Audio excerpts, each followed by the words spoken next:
त्यो मान्छे आउँदैन त कहाँ गयो त्यो म्याट आज देख्दैन पनि त्यसलाई तर त मैले त्यो पनि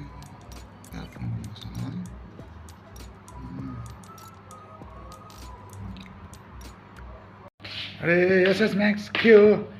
के गर्छ फोन चलाउँदै बसिरहेछ के हो आज कहाँ गएन तिमी अरे ठिकै आएछ त तिमीले तिम्रै बारेमा सोच्दै थिएँ थाहा छ तिमीलाई बस बस गफ छ तिमीसँग निकै फक्स चाहिँ नगरेर तिमी मलाई त सम्झेको थिएन होला अन्त भन न त्यही त म्याट अन्त के हो अस्ति के हो हाम्रो निकै कुरा भएको थियो नि तिम्रो र मेरो के हो तिमी त्यो बहिनीहरू आएको छ भन्दै थियो त्यहाँदेखि त्यो आन्टीहरू निकै कुरा सुन्दैछ कलिनतिर नजाऊ आन्टीहरू त्यसको अन्त म त्यतिकै भनेको त तिमीलाई त्यच गयो कि मोरा त कहाँ म्याक्स हाम्रो त्यो औरै भयो थियो नि घन्टा डह्रो सेकताप भयो थियो नि मेरो अस्तितिर दिदीलाई जिस्काएर कि तिमीले भन्थ्यो नि आन्टीहरू हेरेर घन्टा आन्टी हेरेर त्यच तिमी हौरेको रहेछ अब म त चलिदिन्छु सुसाइड गर्नु पुरा मन दुख्दिरहेछ तिमी पनि सुनिहालेछौ मेरो हल्ला हो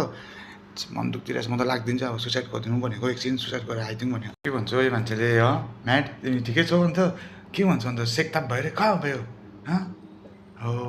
सुसाइड कस्तो सुसाइड भनेको चाहिँ के गर्नु आँट्यो यो मान्छेले चाहिँ चाहिँ कुरामा त्यस्तो गर्नु हुँदैन म्यान सेकताप हो सेकताप सेक भनेको चाहिँ लात आयो भनेको लात लात कस्तो खालको हुन्छ सुसाइड भनेको चाहिँ अब त्यही हो अस्तिको पानीमा जुत्ता भिजिरहेको छ कि त्यसलाई सुलाई साइड गरिदिउँ भनेको त्यहाँदेखि चाहिँ बस्दिन्छु घरमा एक दुई दिन काहीँ जाँदिनँ बेसी भयो है झाडुमा पनि छ ल म्यान ल मलाई आयो मान्छेसँग बसिने के हुन्छ ल हो बाई म्याक्स